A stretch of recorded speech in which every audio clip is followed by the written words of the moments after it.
አክብሮታዊ ሰላምታችን በያላችሁበት ድረስ የተወደዳችሁና የተከበራችሁ የመሃል ሚዲያ አድማጭ ተመልካቾቻችን እንደምን ውላችኋል። ለዛሬ ለተሰኞ ቀን ወደ እናንተ እንዲደርሱ ያዘጋጀናቸውን የቀን መረጃዎቻችንን ይዘንላችሁ ቀርበናል። በቅድሚያ ማበይት ርዕሰ ጉዳዮችን በራያ አዘቦ ወረዳ በቅጠል ተሸፍነው ተደብቀው የነበሩ በርካታ ታንኮች በድሮን ጥቃት ሙሉ በሙሉ መደምሰሳቸው ተገለጸ። በህወሓት ከፍተኛ አመራሮች ዘንድ ከፍተኛ ስጋትና አለመረጋጋት በመከሰቱ ምክንያት አብዛኞቹ አመራሮች ከሀገር ለመውጣት ውሳኔ ማሳለፋቸውን ከውስጥ ሾልከው የወጡ መረጃዎች አመለከቱ። ዝርዝር ዘገባን ይዘናል። በመዲናችን አዲስ አበባ በደረሰ የትራፊክ አደጋ የስድስት ሰዎች ህይወት አለፈ። በዛሬው ዕለት በደረሰ የትራፊክ አደጋ የስድስት ሰዎች ህይወት ማለፉን የመዲናዋ ፖሊስ ኮሚሽን አስታውቋል። ተጨማሪ መረጃ ይኖረናል። ቀደም ብለን ባሻገርናቸው በትረሳ ጉዳዮቻችን የዛሬ ለተሰኞ ቀን መረጃዎቻችንን ጀምረናል። እስከ ፍጻሜው አብራችሁን ተቆዩ ዘንድ የአክብሮት ግብዣችን ነው። ዋና ዋናዎቹን አስቀድመናል። ከመሸጋገሪያ በኋላ ስንመለስ በቀጥታ በዝርዝር ወደምናያቸው እናልፋለን። ዜናውን ላይክና ሼር በማድረግ ጀምሩ። በ5.3 ሚሊዮን ብር ብቻ ኮምፓውንድ አፓርትመንት በደማቋ ሲኤምሲ አዲስ ኢንተርናሽናል ኮንቬንሽን ሴንተር ፊት ለፊት በኢትዮጵያ የመጀመሪያው ባለ 5 ኮከብ የመኖሪያ መንደር ለ10 ቤቶች ብቻ በወጣ የአዲስ ዓመት እውነተኛ 30% ቅናሽ 70% ሲከፍሉ ባለ 1 መኝታ 5.3 ሚሊዮን ብር፣ ባለ 2 መኝታ 9 ሚሊዮን ብር፣ ባለ 3 መኝታ 10.3 ሚሊዮን ብር፣ ባለ 5 መኝታ 20 ሚሊዮን ብር አሊያም ደግሞ በረጅም ጊዜ አከፋፈል አማራጭ 10% ቅድመ ክፍያ ከ720 ሺህ ብር ጀምሮ ከፍለው ቀሪውን ያለምንም ጭማሪና ወለድ በ10 ዙር የሚከፍሉበት እድል ከባለዝናው በከተማችን የተለያዩ ቦታዎች 4 ፕሮጀክቶችን ጥንቅቅ አድርጎ ካስረከበው ድሪም ቢልደርስ ሪል ስቴት ተመቻችቶሎታል። ይህ የማይደገም እድል ለ10 ቤቶች ብቻ ያወጣ ነውና እንዳያመልጦ አሁኑኑ ይደውሉልን። ተመለሰን። በቅድሚያ ወደ ያዝነው መረጃችን አለፍን። በራያ አዘቦ ወረዳ በቅጠል ተሸፍነው ተደብቀው የነበሩ በርካታ ታንኮች በድሮን ጥቃት ሙሉ በሙሉ መደምሰሳቸው ተገለጸ። የአካባቢው የመረጃ ምንጮች እንደጠቆሙት ጥቃቱ የተፈጸመው በራያ አዘቦ ጣቢያ ገነቴ ቁሸት ኩስራ በተባሉ ልዩ ቦታው ላይ ተደብቀው በነበሩ ወታደራዊ ኢላማዎች ላይ ነው። በራያ አዘቦ ወረዳ ልዩ ቦታቸው ድዋልጋ በተባለው ጋሳራ ላይ 2 ታንኮች እንዲሁም ዋራንካ በተባለ ቦታ 4 ታንኮች በድቅድቅ ሌሊት በተሳቢ ተሽከርካሪዎች ተጭነው ከገቡ በኋላ በአካባቢው በነበሩ ቅጠላቅጠሎች ተሸፍነው ተደብቀው እንደነበሩም ተገልጿል። በጥንቃቄና በስብጥር ተሸፍነው የነበሩ እነዚህ 6 ታንኮች በተካሄደው የአየር ላይ የድሮን ኢላማ ጥቃት ሙሉ በሙሉ በመመታት አመድ መሆናቸው ተጠቅሷል። ጥቃቱን ተከትሎ በአካባቢው ከፍተኛ የፍንዳታ ድምጽ እየተሰማ ሲሆን በቀጠናው ያለው የደህንነት ውጥረት እንደቀጠለ ይገኛል። በጉዳዩ ዙሪያ ከሚመለከታቸው የመንግስትም ሆነ የወታደራዊ አካላት በኩል የተሰጠ ተጨማሪ ይፋዊ መግለጫ የለም። ሲሰጥ ወደ እናንተ የምናደርስ ይሆናል። በህወሓት ከፍተኛ አመራሮች ዘንድ ከፍተኛ ስጋትና አለመረጋጋት በመከሰቱ ምክንያት አብዛኞቹ አመራሮች ከሀገር ለመውጣት ውሳኔ ማሳለፋቸውን ከውስጥ ሾልከው የወጡ መረጃዎች አመለከቱ። አመራሮቹ መቀሌን ጨምሮ በተለያዩ የክልሉ አካባቢዎች የሚያደርጓቸው እንቅስቃሴዎች በዘመናዊ የመረጃና የድሮን ኢላማዎች በቀላሉ ሊመቱ እንደሚችሉ በመገንዘባቸው ይህንን ውሳኔ ለማሳለፍ መገደዳቸው ነው የተጠቀሰው። ከውስጥ የተገኘው መረጃ እንደሚያመለክተው ከሆነ ከፍተኛ የአመራር አባላቱ በአስቸኳይ ሀገር ጥለው እንዲወጡ የወሰኑ ሲሆን የሽሽት አቅጣጫቸውም ከፊሉ ወደ ኤርትራ ከፊሎቹ ደግሞ ወደ ሱዳን ለማድረግ ማቀዳቸው ተገልጿል። አመራሮቹ ቦታ ቢቀያየሩም እንኳን ከጥቃት ማምለጥ ያልቻሉት ከውስጣቸው የኢላማ ጥቆማ የሚሰጥና መረጃ የሚያስተላልፍ አካል ይኖራል በሚል በጽኑ በመጠራጠራቸው እንዲሁም እርስ በርስ ባለመተማመናቸው ምክንያት እንደሆነ ነው የተጠቀሰው። የወጡ መረጃዎች አክለው እንደሚያሳዩት ከሆነ ህወሓት እንደ ድርጅትም ሆነ እንደ ወታደራዊ ኃይል ቀጣይነት ያለው የተቀናጀ እንቅስቃሴ ለማድረግ የሚያስችለውን ማዕከላዊ እዝ እንዲሁም አንድነትን በአሁኑ ወቅት ሙሉ በሙሉ አጥቷል። ይህ አካሄድ በድርጅቱ ከፍተኛ አመራሮችና በወታደራዊ መዋቅሩ መካከል ያለውን የመበታተን አደጋ እንዲሁም የመጨረሻ ደረጃ ውጥረትን የሚያሳይ ነው ተብሏል። በመዲናችን አዲስ አበባ በደረሰ የትራፊክ አደጋ የ6 ሰዎች ህይወት አለፈ። በዛሬው ዕለት በአዲስ አበባ በደረሰ የትራፊክ አደጋ የስድስት ሰዎች ሕይወት ማለፉን የመዲናዋ ፖሊስ ኮሚሽን ገልጿል። አደጋው የደረሰው ዛሬ ነሐሴ 18 ቀን 2018 ዓ.ም ማለዳ በቦሌ ክፍለ ከተማ ወረዳ 11 ልዩ ቦታው ቅድስት ኪዳነ ምሕረት ቤተክርስቲያን አካባቢ ነው። የጉዞ አቅጣጫውን ከኮዬ ፈጬ ወደ ጎሮ ያደረገው የሰሌዳ ቁጥር ኮድ 305997 ትግ የሆነ ሚኒባስ ተሽከርካሪ በተሰጠው አካባቢ በመንገድ ስራ ላይ የነበረውን እስካቫተር ማሽን መቆፈሪያ ወድቆበት በታክሲ ውስጥ ከነበሩት ትራንስፖርት ተጠቃሚዎች መካከል 5 ወንዶችና 1 ሴት ሕይወታቸው አልፏል። ከሟቾቹ በተጨማሪ በታክሲ ውስጥ የነበሩ ተሳፋሪዎች ከባድና ቀላል የአካል ጉዳት ደርሶባቸው የሕክምና ክትትል በማድረግ ላይ የሚገኙ መሆኑን የገለጸው የአዲስ አበባ ፖሊስ ዋና ጠቅላይ መምሪያ የአደጋው መንስኤ እየተጣራ መሆኑንም ነው የገለጸው።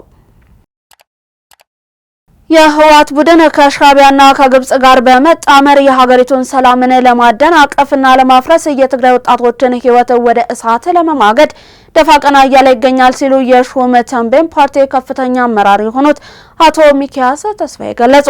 የሹም ተንቤን ፓርቲ ከፍተኛ አመራር የሆኑት አቶ ሚኪያስ ተስፋዬ ለጋዜጣ ፕላስ እንደገለጹት ከሆነ ላለፉት 50 ዓመታት ከጦርነት ውጪ ምንም የማያውቀው ህወሓት ከውጭ ኃይሎች ጋር በሚደረግ ጥምረት ለትግራይ ህዝብ ለውጥ ማምጣት አልቻለም። የህወሓት የ50 ዓመታት የፖለቲካ አካሄድ ኢትዮጵያን ወደብ አልባ በማድረግ ዋጋ እንድትከፍል አድርጓል ያሉት የፓርቲው ከፍተኛ አመራር ኢትዮጵያ ብሔራዊ ጥቅሟን እንዳታስከብር ማድረግን ያለመ መሆኑንም ጠቁመዋል። የጥምረቱ ቀዳሚ ፍላጎት ኢትዮጵያን አዳክሞ የራሳቸው ጥገኛ ማድረግ መሆኑን የጠቆሙት አቶ ሚኪያስ ከእነዚህ ኃይሎች ጋር የሚደረግ ማንኛውም አይነት ጥምረት ምንም አይነት አዎንታዊ ውጤት እንደማያመጣ ተናግረዋል። ህወሓት ተመልሶ ለኢትዮጵያ ህዝብ ፍትህ፣ እኩልነት፣ ነጻነትና ክብር ያስጠብቃል ተብሎ እንደማይታሰብ የገለጹት አመራሩ ቡድኑ አገራዊ እሴት የሌለው ቀይ መስመራቸው ስልጣናቸውንና ግላዊ ጥቅማቸውን ብቻ ነው ብለዋል። የትግራይን የወርቅና የማዕድን ሀብት በማውጣት ወደ ውጪ የሚያሸሹት ስርዓት መዘርጋቱን ጠቁመው ይህ ባለበት ሁኔታ የትግራይ ወጣቶች ግን በአረብ ሀገራትና በሱዳን በስደት ለመከራ መዳረጋቸውን ነው የተናገሩት። ፈተናዎችን የተሻገረ የጽናት ጉዞ የኢትዮጵያ አዲስ የስኬት ምዕራፍ። ኢትዮጵያ በታሪኳ አያሌ የፖለቲካ ፈተናዎችን እንዲሁም የውጭ ጫናዎችን በጽናት በመመከት ያጀመረችውን ታላቅ ህልም በድል የመጨረስ አኩሪ ታሪክ አላት። ተጨማሪውን ይዘናል። በዚህ ዘመንም የሚደነቁባትን ተስፋ አስቆራጭ ፈተናዎችን አልፋ የታሪክ አቅጣጫዋን በራሷ ብቃት የመቀየር ያላሰለሰ ጉዞዋን አጠናክራ ቀጥላለች። ይኸውም ዛሬ ፈተናዎችን ማዕበል ተሻግራ ሁለንተናዊ ሰላም እንዲሁም ዘላቂ መግባባትን ለማረጋገጥ ስታካሄደው የነበረውን ታሪካዊ እንዲሁም ትውልድ ተሻጋሪ ሀገራዊ ምክክርን በስኬት አጠናቃለች። ይህ የጽናት እንዲሁም የራስ አቅም መገለጫ በፖለቲካው መስክ ብቻ ሳይወሰን በምግብ ራስን የመቻል ታላቅ ንቅናቄን በተግባር እያሳየ ይገኛል። በተለይም በበጋ ስንዴ ልማት፣ በክላስተር እርሻ እንዲሁም በአረንጓዴ አሻራ መርሃ ግብሮች የተመዘገቡትን አስደናቂ ውጤቶች ኢትዮጵያ ከእጅ ወደ አፍ አሰራር ታላቅ የምግብ ሉዓላዊነቷን ለማረጋገጥ የምታደርገውን ጉዞ ያፋጠኑ ናቸው። ከውጭ የሚገባን ስንዴ ማስቀረት ብቻ ሳይሆን ለውጭ ገበያ ማቅረብ መቻሏ ኢትዮጵያውያን በራሳቸው መሬት እንዲሁም ላብ ተአምር መፍጠር እንደሚችሉ ለዓለም ያስመሰከሩበት ሌላው የልማት ድል ነው። ለዚህ የጽናት ጉዞ ሌላው ቁልፍ ማረጋገጫ ታላቁ የኢትዮጵያ ህዳሴ ግድብ ፕሮጀክት ነው። ኢትዮጵያን በየአቅጣጫቸው የመጣባቸውን የዲፕሎማሲ፣ የኢኮኖሚ እንዲሁም የፖለቲካ ጫናዎችን በጋራ ክንዳቸው እንዲሁም በራሳቸው አቅም መክተው ግድቡን ወደ ፍጻሜ ማድረስ ችለዋል። ይህ ኢትዮጵያውያን ማንኛውም ፈተና ቢገጥሟቸው እንኳን ጀምረው የመጨረስ ተፈጥሯዊ ባህሪያቸውን ለዓለም ያስመሰከሩበት ያው ምሳሌ ነው። ልክ እንደ ታላቁ የኢትዮጵያ ህዳሴ ግድብ ሁሉ ኢትዮጵያ የራሷን የውስጥ ጉዳይ በራሷ ለመወሰን ልጆቿን በጠረጴዛ ዙሪያ የሚያሰባስብ ሀገራዊ ምክክርን አዘጋጅታ በስኬት አጠናቃለች። የምክክር ሂደቱን ለማክሸፍ በርካታ ፈተናዎች ተደጋግመው ቢመጡም የኢትዮጵያውያን የማይበገር አንድነት እንዲሁም የጽናት መንፈስ ዳግም በማንሰራራት ሂደቱ ለስኬት በቅቷል። ይህ እርምጃ የውስጥ ችግሮችን በውስጥ አቅም እንዲሁም እውቀት የመፍታት ታላቅ መርህን በተግባር እያረጋገጠም ነው። የታሪካዊ የምክክር ሂደት የትላንት ቁስሎችን አክሞ የጋራ እሴቶችን አጉልቶ የነገዋን የበለጸገች የተከበረች እንዲሁም የታፈረች ኢትዮጵያን በጥብቅ መሰረት ላይ ለመገንባት የተጣለ ታላቅ የተስፋ መንገድ ነው። ኢትዮጵያ በትላንትናው ታሪኳ በጽናት ስታሸንፍ የነበረች ዛሬም ሁሉንም ፈተናዎች አልፋ እያሸነፈች ያለች ነገም ታላቅነትን ሕያው ምዕራፍ በደመቀ ቀለም የምትጽፍ ታላቅ ሀገር መሆኗን በእነዚህ ስኬቶች ዳግም ለዓለም አብስራለች። በማዕከላዊ ኢትዮጵያ ክልል በትምህርት ለትውልድ ንቅናቄ 290 አዳዲስ ትምህርት ቤቶች መገንባታቸው ተገለጸ። ተጨማሪውን ዜና ተመልክተን እንመለስ። በማዕከላዊ ኢትዮጵያ ክልል በትምህርት ለትውልድ ንቅናቄ አማካኝነት ባለፉት 3 ዓመታት ከተለያዩ ባለድርሻ አካላትና ከማህበረሰቡ በተሰበሰበ 4.8 ቢሊዮን ብር የሚገመት ሀብት አዳዲስ ትምህርት ቤቶችን የመገንባት የነበሩትን ደረጃ የማሻሻልና የመጠገን ስራ መከናወኑን የክልሉ ትምህርት ቢሮ አስታውቋል። በትምህርት ቢሮ የትምህርት ቤት ማሻሻያ ፕሮግራም ዳይሬክተር አቶ ቴድሮስ ሀብታሙ ለጋዜጣ ፕላስ እንደገለጹት በጠቅላይ ሚኒስትር ዶክተር አብይ አህመድ የተጀመረውን በትምህርት ለትውልድ ንቅናቄ ትምህርት ቤቶችን መሰረተ ልማትና ግብዓቶችን በማሟላት ምቹ ሳቢና ማራኪ የማድረግ ዓላማን ሰንቆ እየሰራ ይገኛል። ባለፉት 3 ዓመታት በገንዘብ በአይነትና በቁሳቁስ 4.4 ቢሊዮን ብር ለመሰብሰብ ታቅዶ የነበረ ቢሆንም በተደረገው ከፍተኛ ቅስቀሳና የማህበረሰብ ተሳትፎ ከእቅድ በላይ 4.8 ቢሊዮን ብር ማሰባሰብ ተችሏል።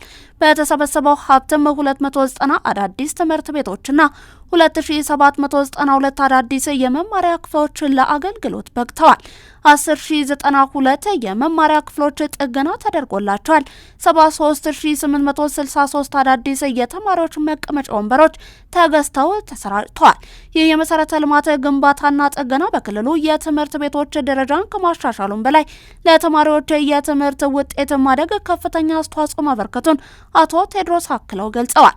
ለ2019 የትምህርት ዘመን የተደረጉ ዝግጅቶችን አስመልክተው እንደተናገሩትም አንድ መጽሐፍ ለአንድ ተማሪ በሚል ንቅናቄ የመጽሐፍት አቅርቦት ማሟላት፣ የመምህራንን አቅም የማሳደግ ስራዎችን ማጠናከር በ2019 የትምህርት ዘመን 74840 ልዩ ፍላጎት ያላቸውን ተማሪዎችን ወደ ትምህርት ገበታ ለማምጣት አቅዶ እየሰራ ይገኛል። ውድ አድማጭ ተመልካቾቻችን ከመሃል ሚዲያ ቀን መረጃችንን ነው እያደመጣችሁ እየተመለከታችሁ የምትገኙት። ከውጭ የዜና ምንጮች ወደ ያዝናቸው እናልፋለን። አብራችሁን ቆዩ። በ5.3 ሚሊዮን ብር ብቻ ኮምፓውንድ አፓርትመንት በደማቋ ሲኤምሲ አዲስ ኢንተርናሽናል ኮንቬንሽን ሴንተር ፊት ለፊት በኢትዮጵያ የመጀመሪያው ባለ 5 ኮከብ የመኖሪያ መንደር ለ10 ቤቶች ብቻ በወጣ የአዲስ ዓመት እውነተኛ 30% ቅናሽ 70% ሲከፍሉ ባለ 1 መኝታ 5.3 ሚሊዮን ብር፣ ባለ 2 መኝታ 9 ሚሊዮን ብር፣ ባለ 3 መኝታ 10.3 ሚሊዮን ብር፣ ባለ 5 መኝታ 20 ሚሊዮን ብር አሊያም ደግሞ በረጅም ጊዜ አከፋፈል አማራጭ 10% ቅድመ ክፍያ ከ720 ሺህ ብር ጀምሮ ከፍለው ቀሪውን ያለምንም ጭማሪና ወለድ በ10 ዙር የሚከፍሉበት እድል ከባለዝናው በከተማችን የተለያዩ ቦታዎች 4 ፕሮጀክቶችን ጥንቅቅ አድርጎ ካስረከበው ድሪም ቢልደርስ ሪል ስቴት ተመቻችቶሎታል። ይህ የማይደገም እድል ለ10 ቤቶች ብቻ ያወጣ ነውና እንዳያመልጦ አሁኑኑ ይደውሉልን። ኢራቅ ከሳውዲ አረቢያ እንዲሁም ከኢራን ጋር የጋራ የጸጥታ ምክር ቤት ለማቋቋም የሚያስችል የውሳኔ ሀሳብን አቀረበች። በመካከለኛው ምስራቅ ቀጠና የሚታየውን ተባብሶ የቀጠለውን የጸጥታ ውጥረትን ለማረጋጋትና የጋራ ደህንነትን ለማረጋገጥ የሚያስችል አዲስ የዲፕሎማሲያዊ መፍትሄ ሀሳብ በኢራቅ መንግስት በኩል መቅረቡ ተገልጿል።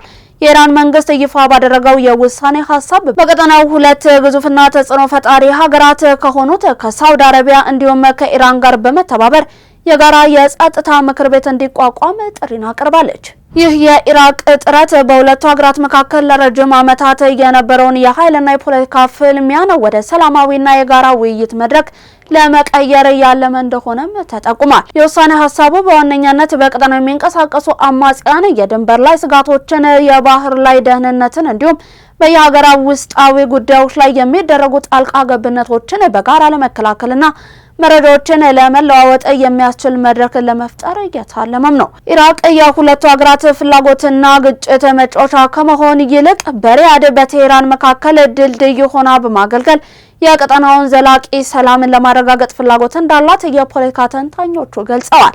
ይህ የጋራ የጸጥታ ምክር ቤት የማቋቋም ሀሳብ ተግባራዊ ከሆነም በመካከለኛው ምስራቅ ለዓመታት የዘለቀውን የጂኦፖለቲካ ውጥረትን በመቀነስ ረገድ ትልቅ የታሪክ ማዕዘን ሊሆን እንደሚችልም ይገመታል። በሶማሊያ የባህር ዳርቻ ታግቶ የቆመ ነዳጅ መርከብን ኢላማ ያደረገ የድሮን ጥቃት 9 ሰዎች መግደሉን የፑንትላንድ ባለስልጣናት ተናገሩ። የፑንትላንድ ባለስልጣናት ጥቃቱ የተፈጸመው በሶማሊያ ኑጋል ክልል ጎዶብራን የባህር ዳርቻ አቅራቢያ መሆኑን ተናግረዋል። ተጨማሪውን ይዘናል። የአካባቢው ነዋሪዎች ለቢቢሲ እንደተናገሩት መርከቧ ኤምቤሉቱፍ የምትባል ሲሆን ከቀናት በፊት በባህር ላይ ወንበዴዎች ታግታ ወደ አካባቢው መምጣቷን ተናግረዋል። የካሜሮንን ሰንደቅ ዓላማ የምታውለበለበው ይህች መርከብ መዳረሻዋ ቱርክ ነበር ተብሏል።